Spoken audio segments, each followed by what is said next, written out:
Falei com o irmão Edson para justificar o nosso atraso, que acabou a energia lá na metade do Conselheiro Pena, e o portão da nossa casa é eletrônico. Aí eu nunca tinha tido um negócio daquele. Eu fiquei preso dentro de casa. Oh, Jesus. Aí eu tive que achar um irmão lá da sede, aí o irmão Romildo, presbítero, falei, me socorre aqui, o que eu faço? Eu te arrumo meu carro. Aí ele veio lá da casa dele ainda, demorou um pouco. Aí eu fui com ele à casa dele e de lá nós viemos para cá. Graças a Deus. Deus abençoe as estradas. Chegamos em paz e vamos voltar em paz. Deus quiser. Então, Gálatas 4, de 1 a 7.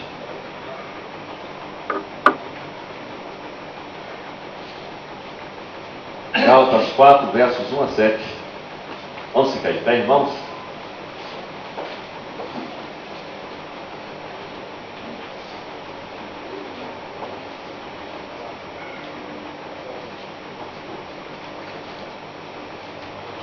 Quem achou, agradeça a Deus e ajude quem não achou a encontrar o texto.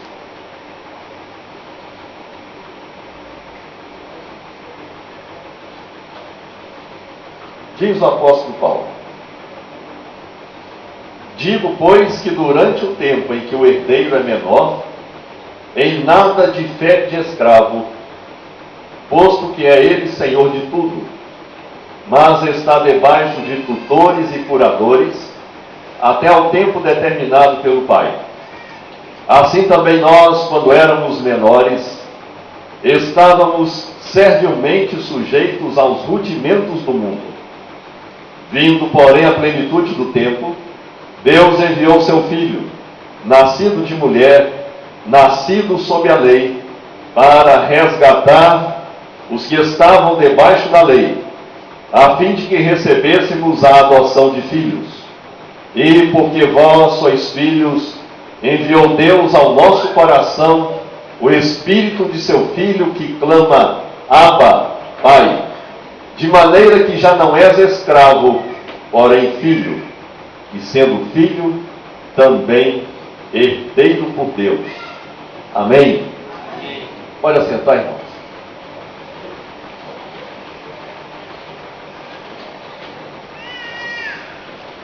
Eu não sei se você tem seu pai vivo.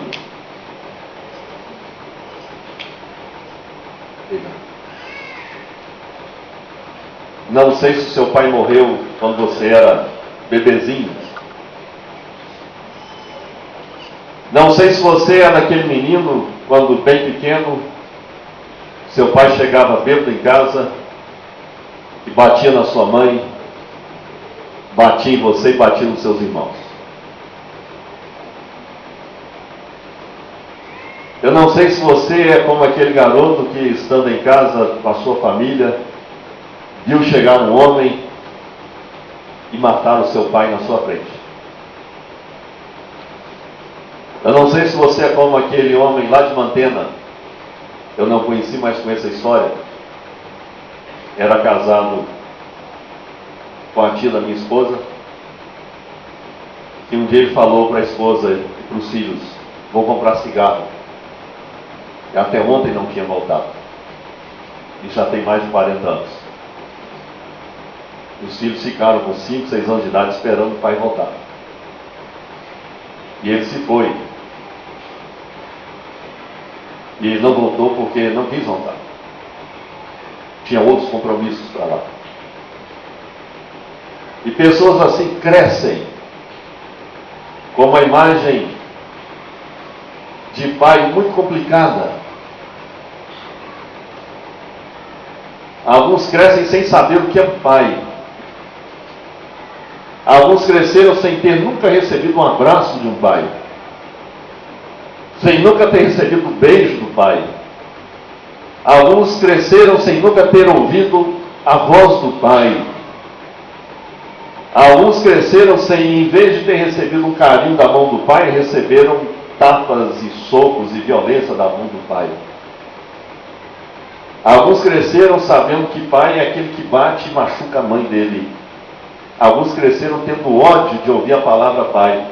E alguns que nunca receberam nenhum mal do pai, mas pelo fato de que o pai morreu quando eles eram bem bebês, ou até quando estavam no ventre da mãe, o pai morreu, eles nunca viram pai. Quando chegam na escola, dia dos pais, eles ficam tão constrangidos, e eles têm uma birra do dia dos pais, porque toda criança recebe um presentinho para levar para o pai em casa, mas eles não têm pai para quem levar o presente. Eles não têm pai. É uma realidade dura. É um coração que cresce machucado, ferido. Que a coisa mais importante é ter pai. Mas o texto de Paulo aqui nos ensina algo tão precioso, tão importante, tão glorioso, tão maravilhoso para nós, que ele nos mostra que há um Deus tão glorioso, há um Deus tão maravilhoso, tão precioso, tão bom, um Deus tão grandiosamente amor, que ele providenciou um dia seu filho Jesus, e ele tendo um filho, esse Deus é pai. É um Deus diferente de todos os deuses. O Deus dos muçulmanos é Alá, e a religião de Maomé diz: somente Alá é Deus e Maomé é o seu profeta.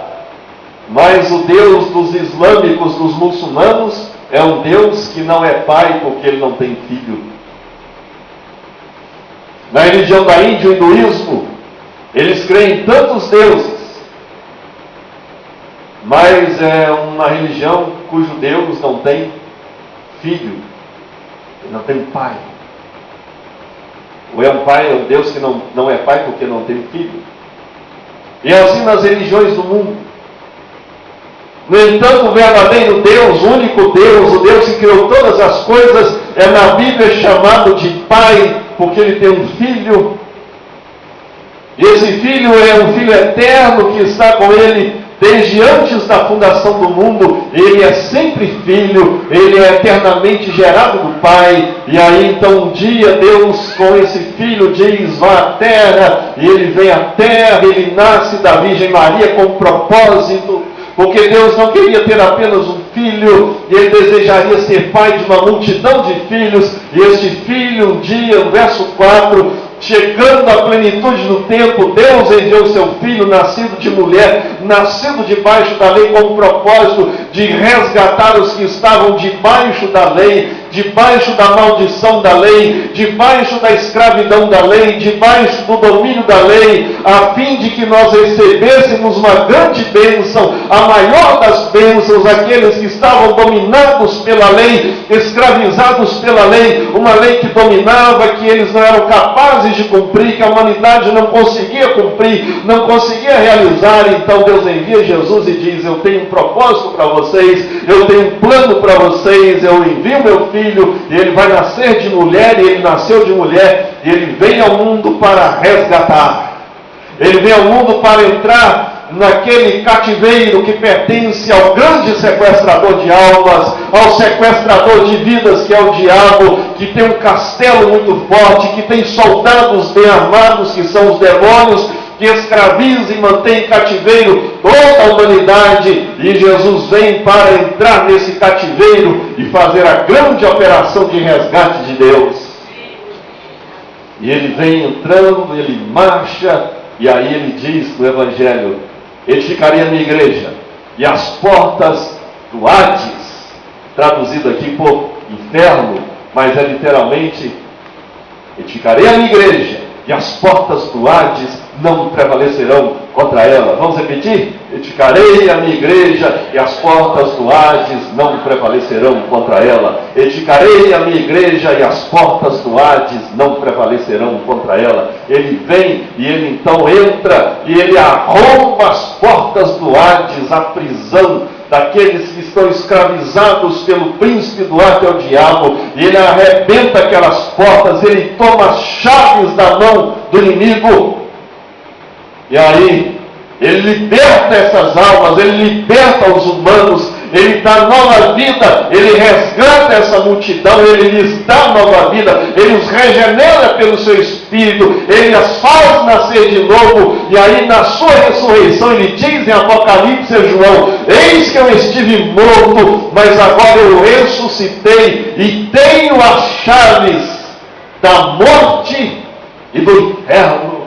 Eu tenho as chaves da morte, eu tenho as chaves do Hades, estão nas mãos de Jesus e não mais nas mãos do diabo. Ele é aquele que abre e ninguém fecha, ele fecha e ninguém abre. Ele é o poderoso que tem tudo nas suas mãos, e agora que a chave está nas mãos dele, ele destranca os que estão escravos, ele abre o cativeiro, ele resgata pessoas do cativeiro do diabo, e ele vem resgatando aqueles que estavam debaixo da lei, com a finalidade de que eles recebessem, veja o verso 5, a fim de que recebêssemos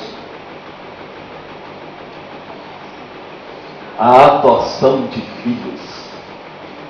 Uma multidão de gente sem pai, filhos da ira de Deus, escravos do diabo, escravos do pecado, escravos dos prazeres, vivendo uma vida de miséria, de tormento, de culpa, de angústia, de miséria, de tormento, de não conseguir viver bem, de viver uma vida sem esperança, uma vida de coisas ruins, sem expectativa, com medo da morte, com medo do inferno. E aí Jesus fala: eu vim para que eu possa dar a vocês uma bênção. Deus vai adotar vocês como filhos.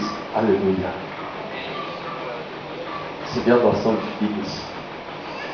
Mas não é filhos do Bill Gates, do Ike Batista, do Silvio Santos, do Edir Macedo, dono da Record, do dono da Rede Globo. Filho de Deus, dono dos céus e da terra,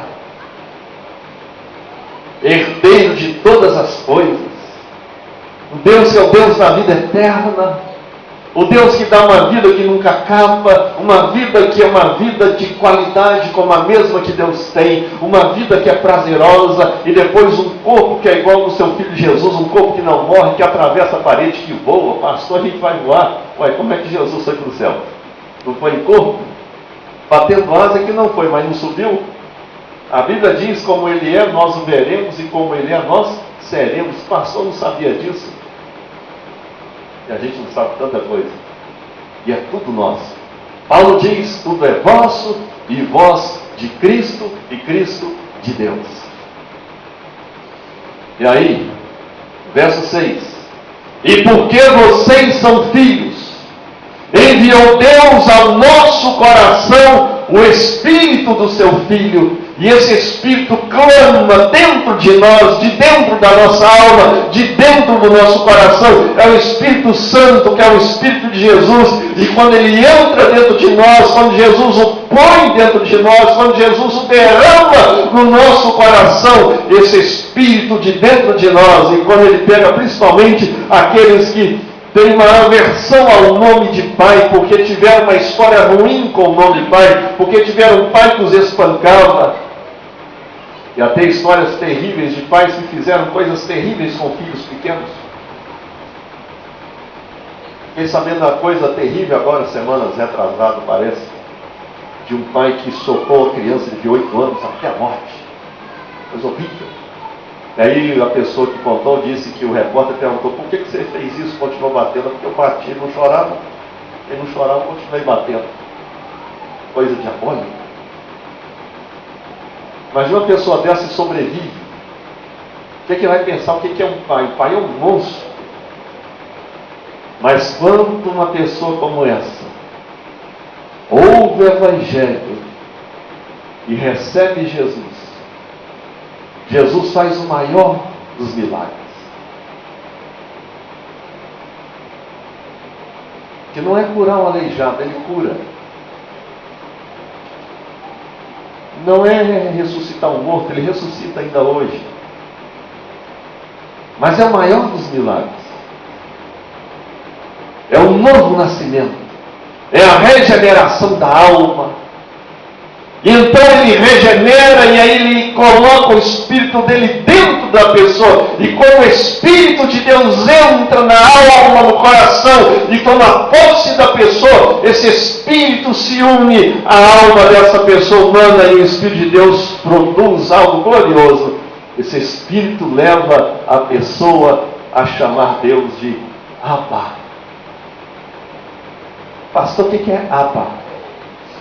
Abba é uma palavra do povo lá de Israel.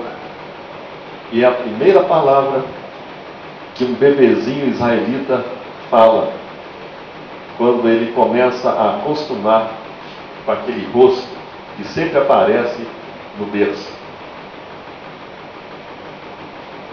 Está sempre ali e ele sabe que quando ele chora, aparece aquele rosto que acalenta, faz um afago. Quando ele sente perigo, aquele rosto aparece, ele se sente protegido.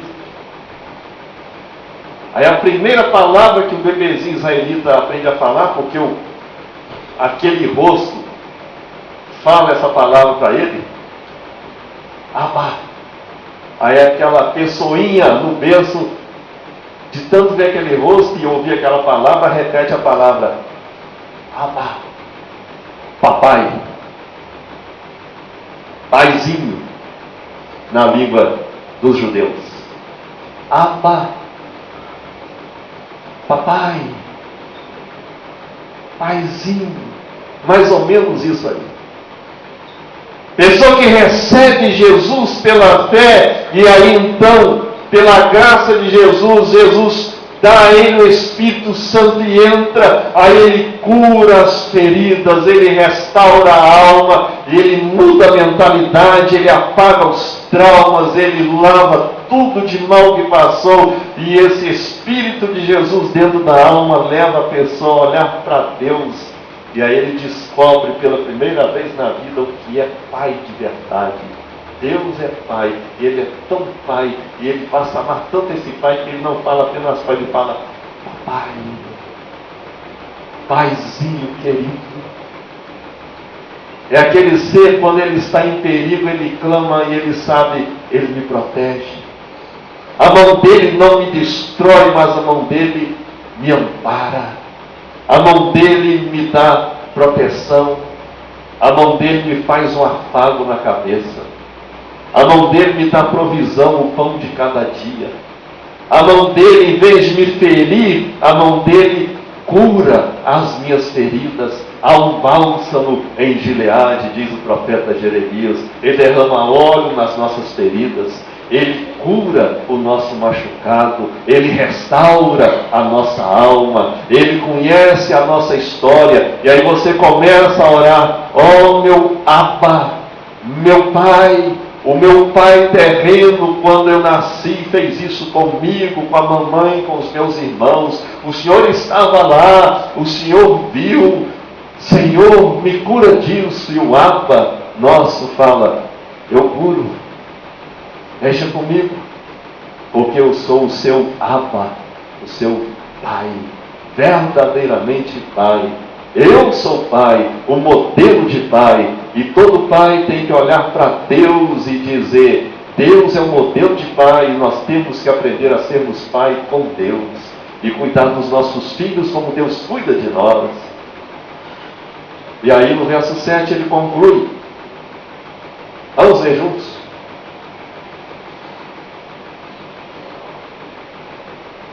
De sorte que já não és escravo, porém filho, e sendo filho também herdeiro por Deus.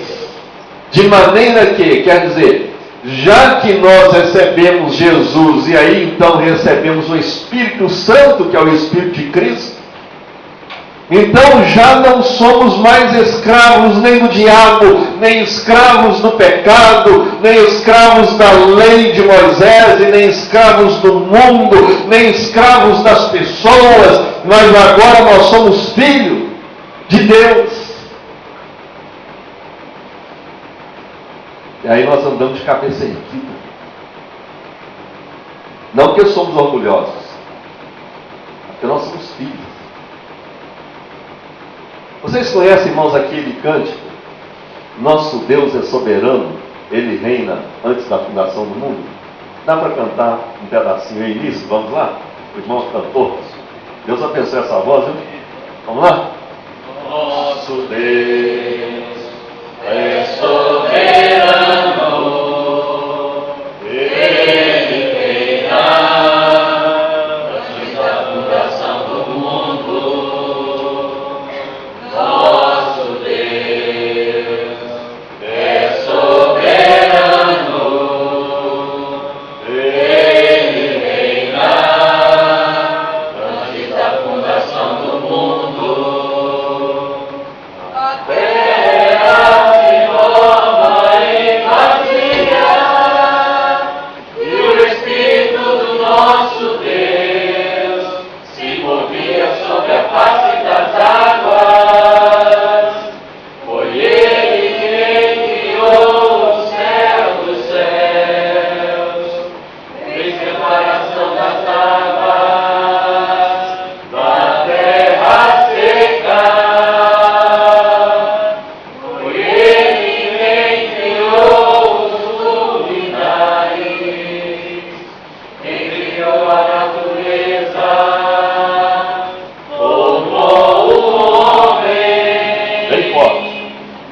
conhecem quem fez esse hino? Wilson Santos. Conheci o Wilson Santos quando era seminarista, lá em Belo Horizonte, lá na cidade voadora, em frente ao Parque Municipal. Rapaz moreno, magro, terno. E ele contou a história. O pastor Toninho Antônio Carlos deu a palavra para ele. Os 800 naquele auditório. Irmãos, eu era mendigo no Rio de Janeiro, debaixo da ponte. Alguém chegou e me deu um folheto, falou de Jesus para mim. Aí eu vi aquele folheto. Aí a pessoa foi embora, e aquele negócio mexeu comigo, eu acreditei naquilo, entreguei a vida a Jesus. Aí um dia eu saí dali, barriga no fundo, passei em frente a um bar, lanchonete, vi umas coxinhas lá, não tinha dinheiro para comprar, a fome danada.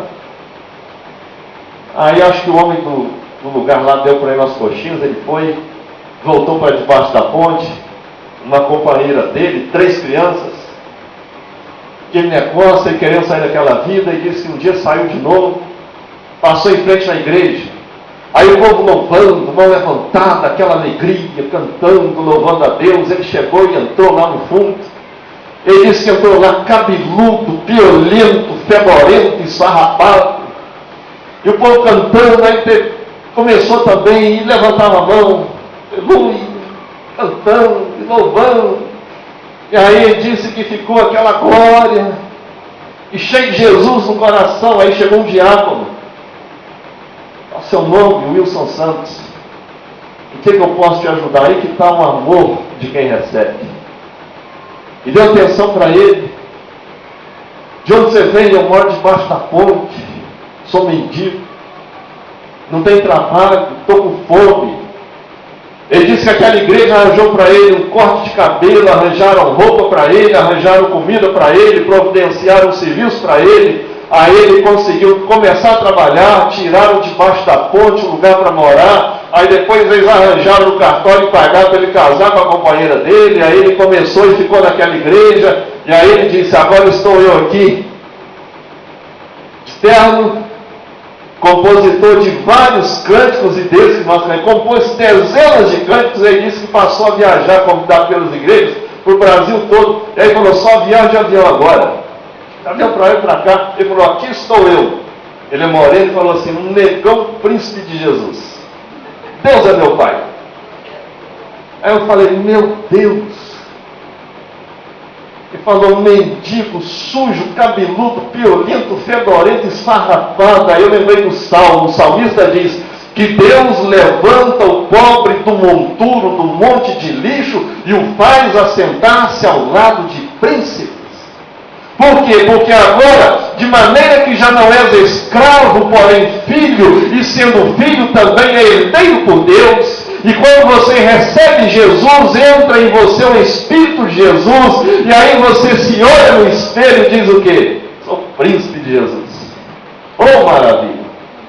E aí a irmã olha e fala: princesa de Jesus.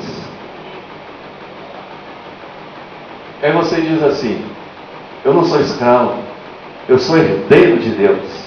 E se eu sou herdeiro de Deus, o mundo inteiro é meu. Não quer dizer que você vai ter que andar agora de avião todo dia. Não quer dizer que você vai ter que comer em restaurante chique todo dia. Mas há algumas bênçãos, há alguns privilégios, algumas coisas, porque, como Paulo diz, tudo é vosso, e vós sois de Cristo, e Cristo é de Deus. Então tudo é nosso, e nós somos de Cristo, e Cristo é de Deus. E aí nós começamos a entender que nós somos herdeiros de Deus, porque nós somos filhos de Deus, nós não somos escravos, e nós temos que aproveitar os privilégios que nós temos, porque nós somos adotados por um Pai que é o único verdadeiramente Pai, é aquele que é o legítimo Pai. Temos um Pai, e nós podemos chamá-lo de Abba, Papai, nosso Paizinho querido. Nós o amamos, Ele nos ama. E nós podemos pedir as coisas, Ele nos dá em Cristo Jesus. Contei para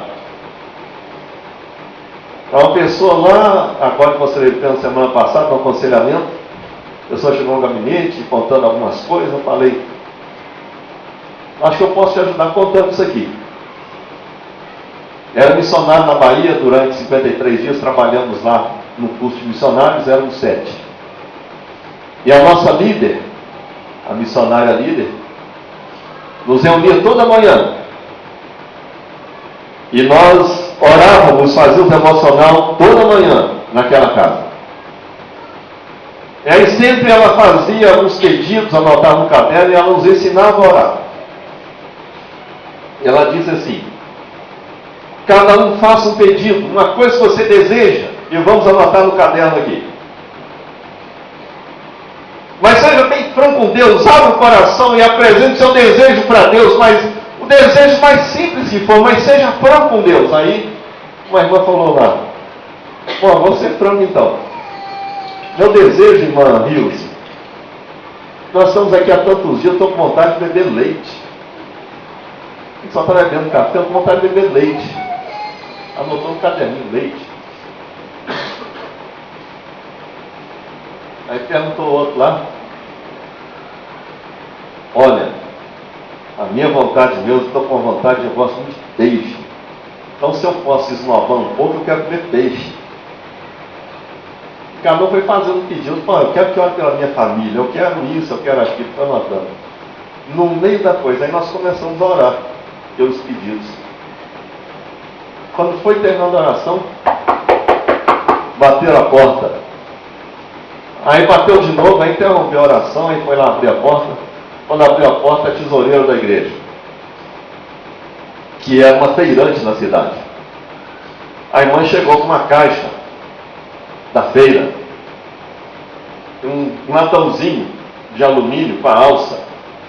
Quando eu olhei o latãozinho, falei, já sei o que vem dentro. Irmãos, eu estava lá na feira agora e senti um toque no coração. E resolvi falar, vou lá na casa dos irmãos e levar isso aqui para eles. Aqui tem 2,5 litros de leite, um galãozinho. E essa caixa para vocês. Obrigado, irmã. Deus abençoe a nossa missionária lá, a líder falou, e ela se foi e nós entramos. Terminamos de orar, já agradecemos o leite, encerrou a reunião devocional. Quando abriu a caixa, aí foi saindo tomate, saiu pimentão, saiu cebolinha, aí como era na Bahia, saiu coentro, não pode faltar, saiu azeite de dendê, aí saiu uma sacola, uns 2 quilos, peixe, fresquinho. Aí, irmão, oh, glória a Deus, aleluia, manda mais, Jesus. Leite, peixe. Você fala, mas Deus faz isso? Mas não faz porque você não pede. Você pensa que é escravo. Vai viver como escravo? Infeliz. Não, nós somos filhos. Então viva como filho. Eu sou filho de Deus. Não vai querer ficar esnobando aí, agora eu não vou nem sair de casa, eu quero um motorista particular. Vai ter que vir um Mercedes-Benz com motorista, não trabalha mais, é malandro também. Não é filho de Deus. Eu sou filho de Deus, então peça. Mas peça. Eu já ouvi crente falar assim, pastor, eu tenho tanta vergonha de pedir para Deus. Você está pensando que Deus é pobre? Porque quem fala assim, pensa, eu vou parar de pedir, porque se eu pedir mais vai acabar. Ué, quem disse que Deus esgota? Não acaba não, irmãos. Quanto mais você pede, mais tem. E se acabar no estoque, ele fabrica mais, ele faz o mundo do nada, ele faz aparecer o que não tem. Peça, e peça mais. E aí peça mais um pouco. Você é filho de Deus. Não viva como escravo, de maneira que você já não é mais escravo, mas é filho. Peça bênção para a sua família, peça bênção para o seu coração, peça bênção para você, peça bênção para a sua vizinhança, para o seu colega de trabalho, peça bênção para a sua vida estudantil, peça bênção para a sua igreja, peça bênção de toda sorte, peça bênção para a Galileia, peça bênção para o seu filho, sua esposa, peça bênção para sua mãe, seu pai. E se você olha para o seu pai, ele não é um pai como Deus é, ele foi um mau pai na sua infância, perdoe a ele, fala, Deus me dá a bênção de perdoar meu pai, porque tu és o Deus perdoador. O Senhor me perdoou o mal que ele me fez e transforma o coração dele. Deus transforma. Eu ouvi um testemunho glorioso, mas terrível, de um homem que contou com a mão no ombro da esposa. Ele contou com lágrimas. Eu conheço os filhos dele.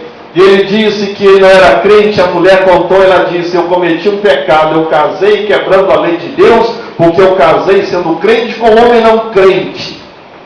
Mas aí ela pediu perdão a Deus e ela disse: Senhor, já que eu estou nesse negócio, eu não posso sair mais, agora eu peço que o Senhor transforme o coração desse homem. E esse homem, um dia, ele sempre espancava ela estava um dia grávida, ele chegou bravo em casa, não sei se ele bebia, e ele chutou a barriga dela e machucou tanto, ela abortou aquela criança. Ele era bruto, violento, um homem estúpido.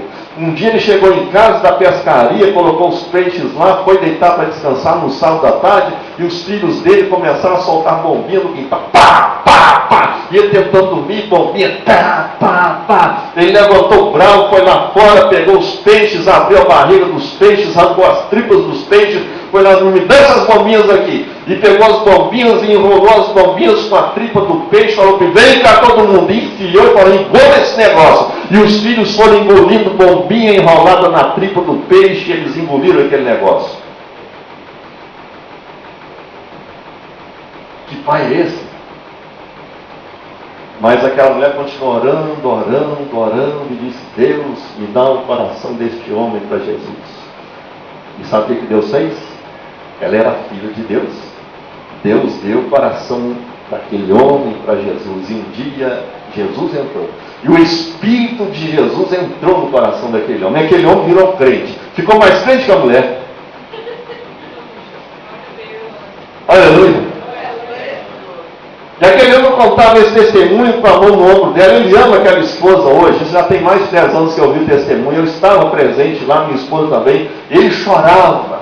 Ele diz que como ele chorou tanto, arrependido, pediu perdão a Deus, pediu perdão à esposa, pediu perdão aos filhos. Eu conheço os filhos que hoje são homens grandes, casados. Aqueles filhos, quando chegam na casa daquele pai, eles abraçam aquele pai, eles beijam aquele pai, eles são amigos, eles amam aquele pai. Meu Deus, como é que acontece o negócio? Porque há um Pai no céu. Existe um Deus que é verdadeiramente Pai, e Ele, sendo Pai, deseja nos adotar como filhos. Ele deseja entrar em nosso coração e colocar em nós o seu Espírito, para que quando o seu Espírito entra em nós, nós possamos olhar para Ele e dizer: Abba, papai, e chamá-lo de nosso paizinho querido.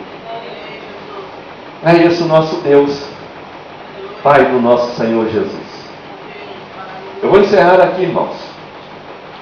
Eu não sei como foi a sua vida com seu pai humano, seja você filho ou filha.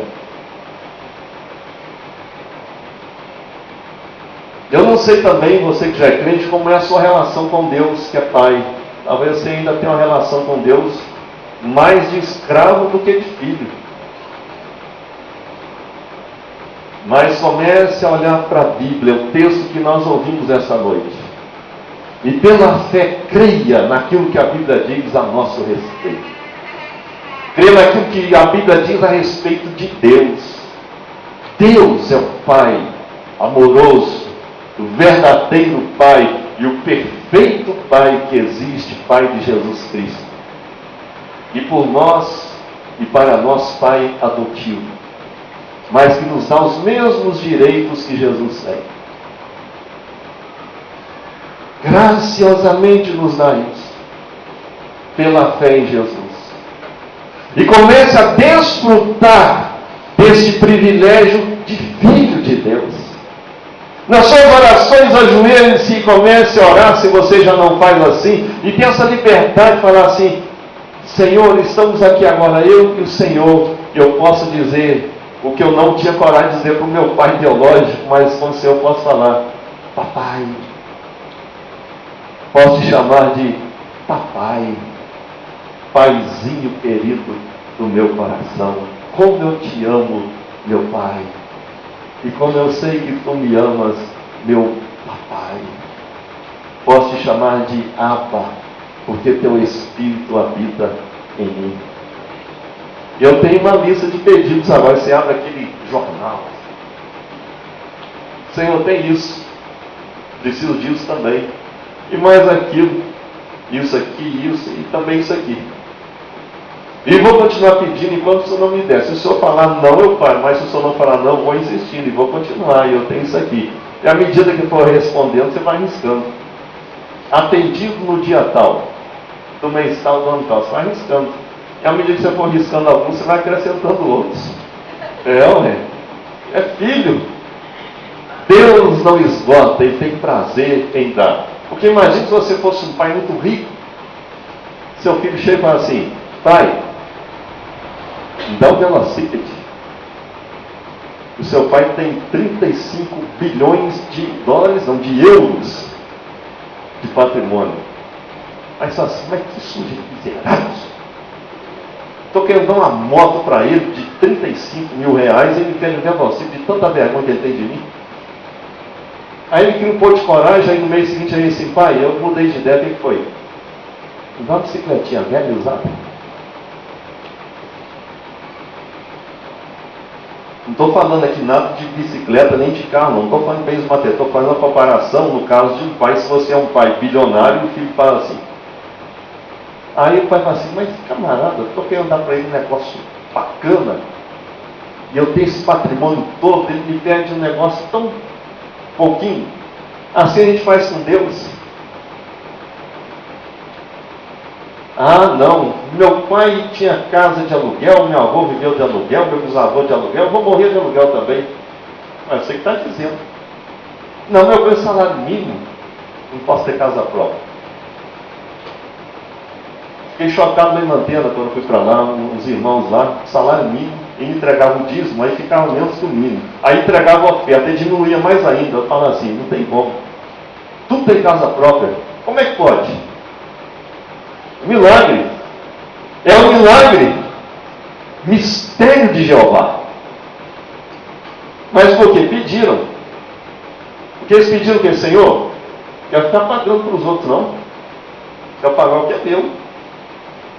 Pediram a Jeová e Jeová deu a casa própria. Pede para Deus, Ele dá. Ainda mais se o dono da casa lá, o senhorio, for ímpio, dono de boteco, você vai ficar pagando aluguel para dono de boteco? Pastor, estou em pecado? Não está em pecado não, mas começa a pedir a Jeová, como diz o amigo, pede a Jeová: Senhor, quero ter minha casa própria, me abençoa. Aí o seu amigo fala assim: rapaz, você ganha salário mínimo, rapaz, deixa de ser besta. Aí fala assim: besta nada, eu sou filho. Sou filho. Deus te abençoe. Amém. Irmão Hércules, por favor. Chama o outro irmão aí para nos ajudar.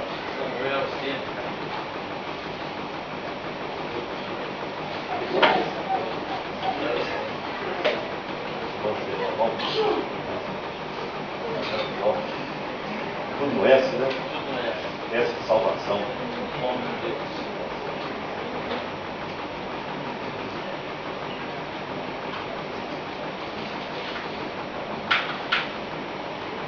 Irmãos, a Bíblia diz, em Mateus 26, 26 em diante, até o verso 30,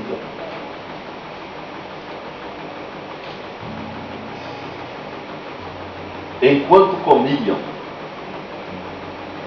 a última Páscoa, tomou Jesus um pão e, abençoando, o partiu e o deu aos discípulos, dizendo: tomai e comei, isto é o meu corpo. A seguir tomou um cálice e, tendo dado graças, o deu aos discípulos, dizendo: bebei dele todos, porque isto é meu sangue, o sangue da nova aliança, derramado em favor de muitos para a remissão de pecados. Mateus 26, 29 agora. E digo-vos que desta hora em diante não beberei deste fruto da videira, até aquele dia em que o hei de beber novo convosco no reino de meu Pai. E tendo cantado o hino, saíram para o Monte das Oliveiras. Jesus aproveitou a última Páscoa que ele estava comendo com os discípulos, o vinho, carne de carneiro, as ervas amargas. E então ele institui a ceia. Então ele nunca mais comeu a Páscoa com os discípulos. E pela primeira vez participaram da ceia do Senhor e instituiu o sacramento, o cálice e o pão. O pão ele parte, depois de ter abençoado, e dá aos discípulos, diz: tomem e comam. Todos os discípulos de Jesus têm de comer o pão. Isso é o meu corpo. Depois ele toma o cálice, dá graças, dá aos discípulos e diz: bebam dele todos. Todos os discípulos têm de beber. Isso é o meu sangue, o sangue da nova aliança. O sacramento da ceia nos ensina muitas coisas. Primeiro, Deus Pai fez uma aliança conosco em Cristo. O fiador da aliança é Jesus. Esta aliança, ou este pacto, foi selado na cruz do Calvário com sangue. Portanto, ninguém mais, depois que Jesus morreu na cruz, ninguém mais faz aliança com Deus. Nós não fazemos alianças mais com Deus. Pastor, como é que a gente vive depois que Jesus morreu na cruz, depois que ressuscitou? Nós temos que aprender a desfrutar daquilo que nós já temos em Jesus. Nós desfrutamos das nossas bênçãos em Jesus. Alguém que ouve a pregação sem fé, sai sem a bênção de Deus. Quem ouve pela fé, recebe pela fé. Se já é crente, é abençoado. Se não é crente, sai crente, convertido. Da mesma forma, quem recebe o sacramento sem fé, não é abençoado. E se recebe o sacramento em pecado, sai castigado. Ou sai, diz o apóstolo Paulo em Coríntios 11, fraco espiritualmente, ou doente no corpo, ou Deus mata o sujeito. Está lá em Coríntios 11. Por outro lado, quem recebe o sacramento da ceia pela fé, ele recebe bênção, ele sai mais crente, mais santificado, mais cheio de Jesus, porque quando o crente recebe o sacramento da ceia pela fé, o Espírito Santo, naquele momento, aplica os benefícios do próprio Jesus diretamente ao comungante, ao crente. Você recebe Jesus de uma maneira mais especial na hora do sacramento da ceia. Você é alimentado diretamente do próprio Jesus pelo Espírito Santo, de um modo muito misterioso que nós não entendemos, mas acontece assim. Então eu convido todos os irmãos, membros dessa igreja e membros de qualquer outra igreja reconhecidamente evangélica, a participar conosco da mesa do Senhor, desde que você esteja em plena comunhão. Essa mesa não é presbiteriana. Disse hoje lá em Baixio, não havia igreja presbiteriana na época de Jesus e nem na época dos apóstolos. Não havia igreja de Jesus. Então esta mesa é do Senhor Jesus e dos discípulos de Jesus. Nós vamos orar pedindo que Deus consagre os elementos. Senhor, nós oramos nessa hora. Primeiramente pedindo, Senhor, lave o nosso coração todo pecado. Purifica-nos, Senhor, para que participemos dignamente da mesa do Senhor e sejamos abençoados. E pedimos que o Senhor abençoe o pão e o vinho que estão sobre a mesa, que sejam santificados pelo Senhor, e que todos nós que vamos participar recebamos pela fé estes elementos, que o Teu Santo Espírito os aplique a nós, e sejamos verdadeiramente alimentados do próprio Jesus nesta hora, para a nossa edificação. É em nome de Jesus que nós oramos. Amém.